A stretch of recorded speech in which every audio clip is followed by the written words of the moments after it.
नमस्कार, मी मनीषा बोलते. आजचा विषय आपण चर्चा करूया ते कार्मिक अकाउंट, कार्मिक बॉन्डेज म्हणजे ऋणानुबंध. आता असं आहे की ज्योतिषशास्त्रामध्ये ही मान्यता आहेच की हे सगळं पास्ट लाईफ कर्मावर अवलंबून आहे. आपलं आत्ताचं आयुष्य जे काय आपण जन्म घेतला आहे ते आपण काहीतरी बॅगेज घेऊन आलो आहे, कर्माचं बॅगेज. आणि ते आपल्याला येऊ घातलेल्या ज्या काही घटना आहेत किंवा घडता आहेत आपल्या आयुष्यात किंवा घडून गेलेल्या आहेत, घटित होऊन गेलेलं आहे, याच्याबद्दलचं मार्गदर्शन असतं त्याच्यात. आता कार्मिक अकाउंट म्हणजे काय? कर्माचं बंधन, कार्मिक बंधन म्हणूया, ऋणानुबंध म्हणूया, जे काही शब्द असतील ते आपण इथे गृहीत धरूया. आता असं आहे की कोणत्याही फॅमिलीचा जर तुम्ही विचार केलात, एखाद्या फॅमिलीचा जर होरोस्कोप घेतला आणि त्याच्यात जर कॉमन फॅक्टर शोधला तर तुम्हाला काही युती कॉमनली सगळ्यांच्याच पत्रिकेत असल्याची जाणवते, दिसते, आढळते. म्हणजे हे माझं कन्सल्टिंगचा अनुभव सांगते की फॅमिलीच्या बाबतीत जर बघाल तर काहीतरी कार्मिक बंधन असतं, त्यांच्यामध्ये बॉन्डेज असतं.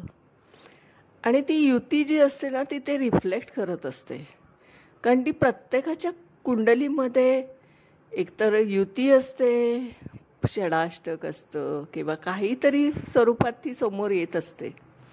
हे शोधणं आणि त्याच्यातून ते कार्मिक बंधन काय आहे, त्यांचं काय बॉन्डेज आहे, ऋणानुबंध काय आहे, याचा अभ्यास करणं ही एक वेगळी ज्योतिषशास्त्रामधली पद्धती आहे. आपण जेव्हा अशा पद्धतीने हे जे कार्मिक अकाउंट आहे ना, हे जेव्हा फॉलो करतो आणि बघतो तर आपल्याला बऱ्याच गोष्टी अशा आढळतात बरं का. फॅमिलीमधल्याच म्हणजे एका कुटुंबातल्या होरोस्कोपबद्दल बोलते, व्यक्तींच्या. तो एक जो सोल ग्रुप असतो ना, म्हणजे समजा एखाद्या कुटुंब प्रमुखाला आपण गृहीत करूया, त्याची आपल्याकडे होरोस्कोप आला आहे आणि त्याच्याबरोबरीने त्याच्या धर्मपत्नीचा आला आहे, मुलांचा आला आहे आपल्यासमोर. आणि सगळ्यांचं जर तुम्ही कॉमनली काही फॅक्टर शोधले, काही गोष्टी शोधल्या तर तुम्हाला त्या आढळतात, त्या ऋणानुबंधामध्ये असतात. मग ती का आलेत सगळे, हा सोल ग्रुप एकत्र का आला आहे? सगळ्यांनीच कार्मिक बॉन्डेजमध्ये आहे कुठेतरी, की ते कर्माचं एक परतफेड आहे. मग ती चांगली आहे का कोणत्या स्वरूपात आहे हे नंतरचा भाग अभ्यास करायचा असतो. पण ती शोधून काढणं हा पण एक ज्योतिषशास्त्राचा अभ्यास करण्याचाच भाग आहे. आता हे कुठेतरी पुस्तकात वगैरे असं काही लिहिलेलं नाही आहे, पण हे माझं स्वतःचं रिसर्च मी बोलते.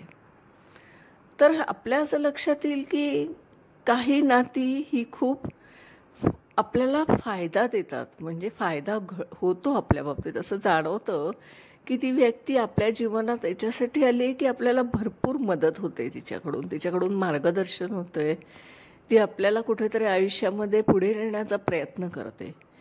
आणि काही वेळेस असं होतं की त्याच कुटुंबामधली दुसरी एखादी व्यक्ती, अगदी जवळची, सोल ग्रुप बोलते मी, फॅमिली ग्रुप बोलते, तर ती खूप विरोधात जाणवते. कायम आपल्याला टीकात्मक बोलताना दिसते किंवा काहीतरी नावं ठेवताना दिसते किंवा विरोधात काहीतरी करताना दिसते, आढळते आपल्याला ती. मग आपण असा विचार करतो की ही यांची आप्तमंडळी आहे, ब्लड रिलेशनमधली आहे, तर यांच्यात असं नातं का असावं? हे इतकं तुटलेलं आणि कसं नातं हे इथे आढळतं आहे आपल्याला. याचा जर गांभीर्याने विचार केला ना तर आपल्याला ते कार्मिक बॉन्डेज आहे ना ते तिथे कळतं. आणि ते कार्मिक बॉन्डेज काय आहे ते शोधणं म्हणजेच ज्योतिषशास्त्राच्या आधारे प्रिडिक्शन करणं आहे. तर आजच्या दिवसात मी इथेच थांबते. धन्यवाद.